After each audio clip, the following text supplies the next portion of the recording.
Good morning, video games. Today is Wednesday, February 3rd, 2021. My name is Brendan Bigley. Welcome back to the show. I imagine it's not very surprising to find that today is going to be very Mass Effect Legendary Edition focused.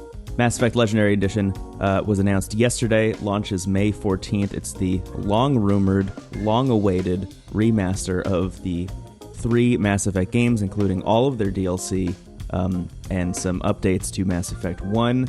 I feel like everybody has been waiting for this forever, me included. Quick bit of background for me, I have only played Mass Effect 2, because even at the time, when I went to go check the series out, people said don't play Mass Effect 1. They said just skip to 2. And I did, and I had a great time, and I loved it, and I never played 3, again, because there was so much like weird controversy about the way 3 ended that I was like, maybe I'll just play 2 and leave it at that. But ever since then, I've just kind of like longed to go back and play through the whole trilogy, and I've been holding off on it because, you know, the whole series is backwards compatible on the Series S and X, so like I could have at any point gone back and played them, but this has been rumored for so long that I was like, why?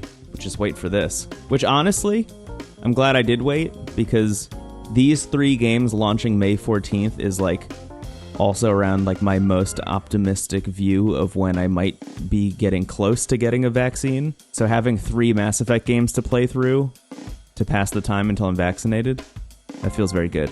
So I guess my thought for today was to just go through and like answer a bunch of the questions that I had about the Mass Effect Legendary Edition. I was really curious about a couple things after it was announced, and luckily there's been a lot of really great reporting. As usual, all the links to all the things I'm showing will be in the description, so you can go click those links, give those websites some page views. But first of all, my like top level question was, how is the thing gonna look? And the answer is good.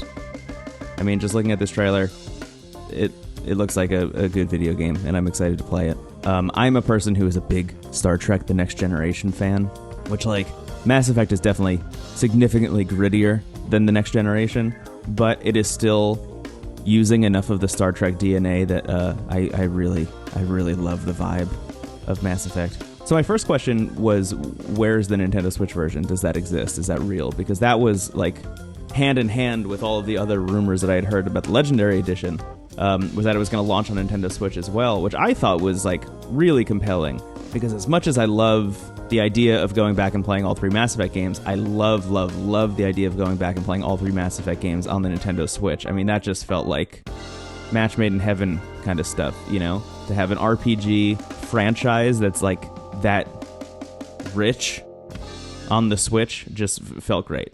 So the answer is, it didn't get announced yesterday, and here was the response. On Switch, Walters doesn't rule out the Legendary Edition for Nintendo's console down the road, perhaps when it has more powerful hardware to help show off the trilogy's new visuals, but said the remaster project had got off the ground on PC and existing consoles, and it was BioWare's mission to get these working first. Personally, I'd love it, he said. Me too.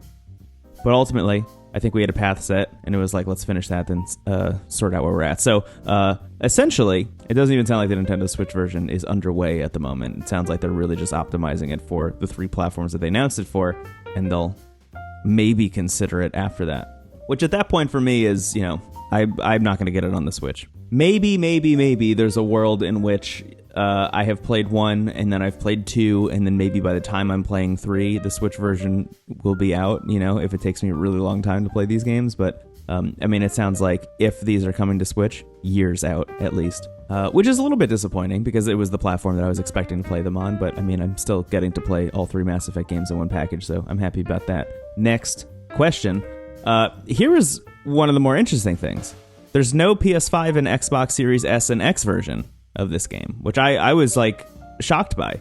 At the moment, it's PC, PS4, and Xbox One. I should mention who this is, by the way. Walters, who I mentioned before. Mac Walters, the director of the remaster trilogy. But IGN asked, Mac Walters. Mac Walters sounds like a MacGyver kind of situation, like an 80s action star vibe, like he could show up in The Expendables. Mac Walters. I don't know anything about Mac Walters outside of his name. Anyway, IGN asked Mac Walters if the game was going to come out on next-gen hardware natively, and he said this. to me, if I'm buying a game on this next generation of hardware, I expect a lot from it, and I think it's more than what we could have pushed the Unreal Engine 3 to do.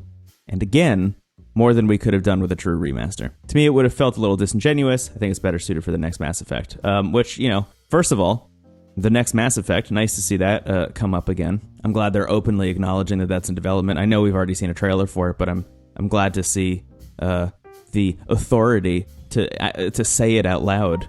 But also, I mean, I don't know how people are going to feel about this on the internet. I imagine, game players are a weird breed.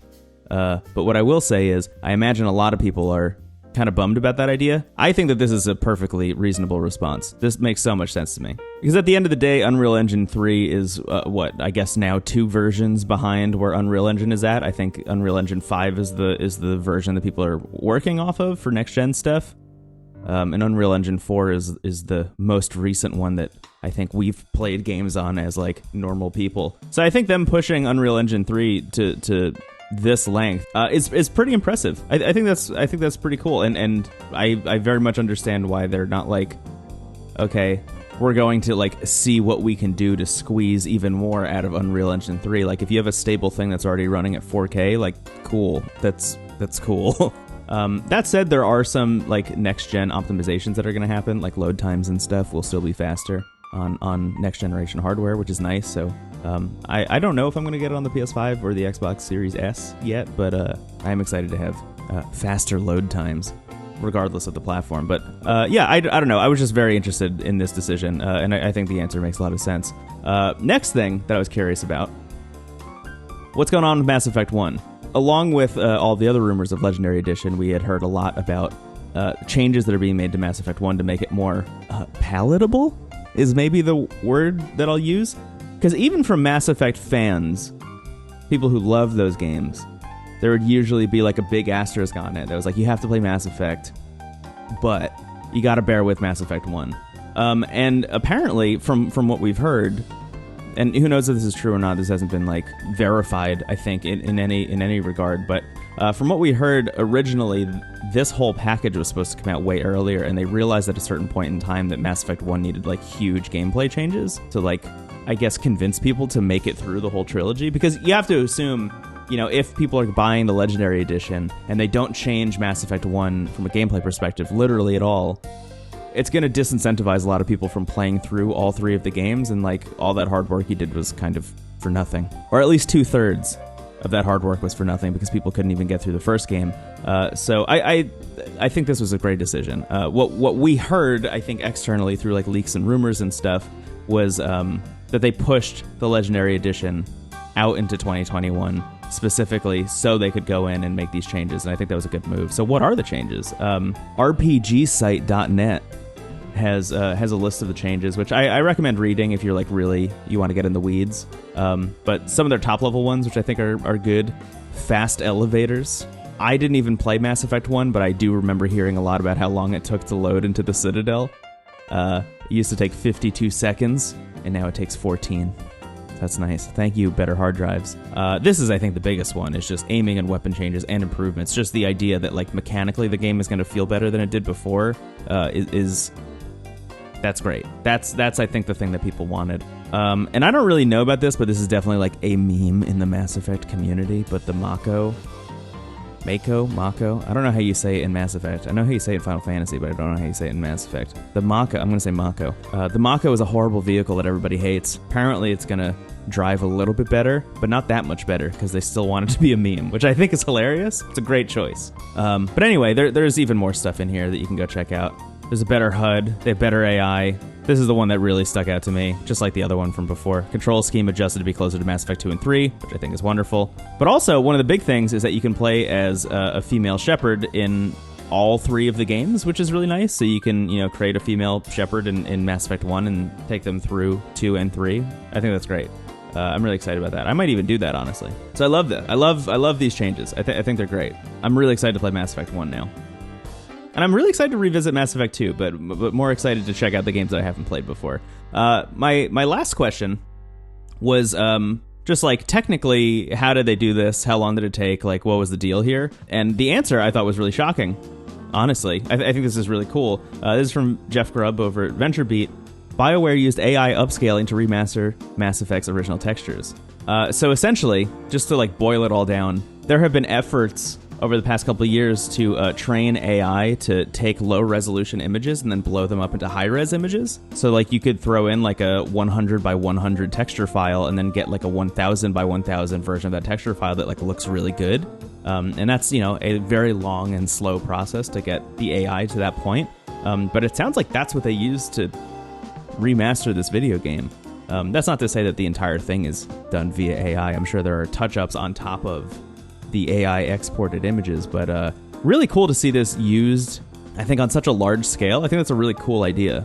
Jeff also links to this piece, also by Jeff, about how they did this, or how modders did this to remaster Final Fantasy VII, which has some pretty striking results. As you can see, here's the train that you start the game in. Here's the original texture, and then look at what it looks like post AI. I mean, it's amazing. It's like ridiculous. That's what they used for this game, and honestly, looking at the like comparison shots, I think they did a great job. There's definitely a lot more like J.J. Abrams' lens flare in the Legendary Edition than there was in the original game, at least in the comparison shots, and I don't know. I'm fine with it, honestly. I like the lens flare in Star Trek. I thought that was great. Pull that into Mass Effect, why not? Anyway, that's my list of questions. Those are all the things I was curious about with Mass Effect Legendary Edition. I don't know, it just seems like it's going to be good. It just seems like it's going to be a I mean, I know the video games are good because they're like widely beloved, and it seems like they're doing it right, so I'm excited to play this. Mass Effect Legendary Edition, May 14th. Will I pre-order it? Probably not, but I will probably play it. All right, I want to move on to something not Mass Effect related. Just a wild thing I saw yesterday that I saw kind of making the rounds a little bit. So Adam Conover, who you may know from Adam Ruins Everything. I think he also has a podcast. I'm sure he has more than one podcast. He seems like the kind of guy who would have more than one podcast. Says the guy with more than one podcast. We even have like really similar glasses, actually, now that I'm looking at this picture.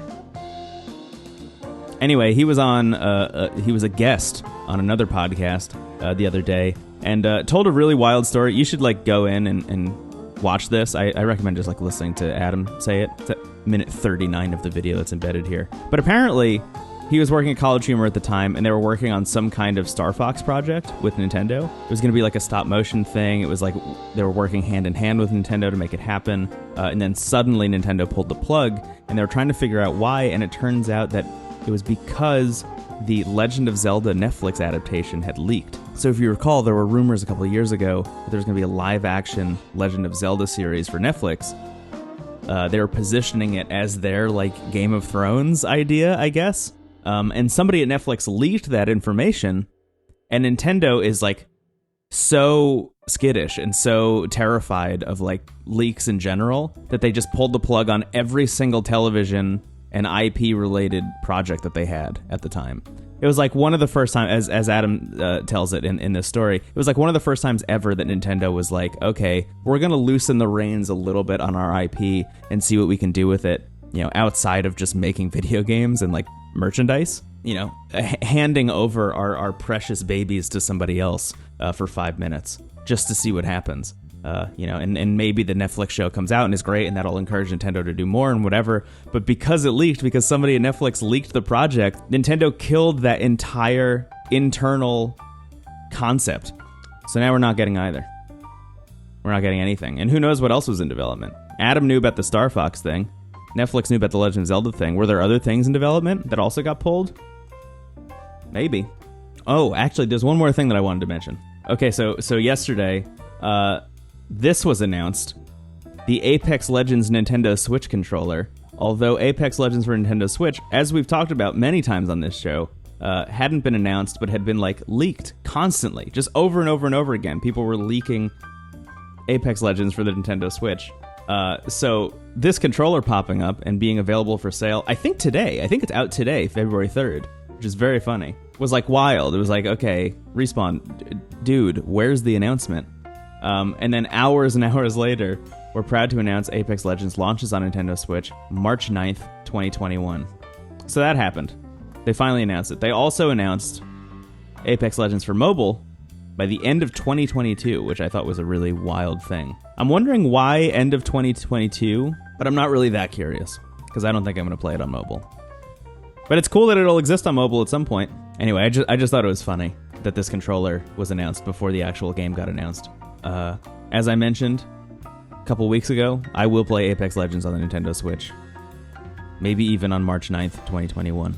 Hey, that's going to do it for me today. Thank you all so much for watching the show. If you haven't subscribed to the show yet, please hit the subscribe button. If you want to get notified when new episodes go live, hit the notification bell. Like the video if you liked the video. And leave a comment below. What did you think of the stuff from today? Did you like the deeper dive into the Mass Effect story? Are there any stories that you think I should talk about for tomorrow's episode? Anything I missed from today or yesterday? And yeah, I don't know. Follow me at Brendan Bigley on Twitter if you want. You don't have to. If you're not a Twitter person, I get it. It's a scary place. All right, well, I'm going to go. But please have a wonderful day, and I'll talk to you in the morning tomorrow. Goodbye.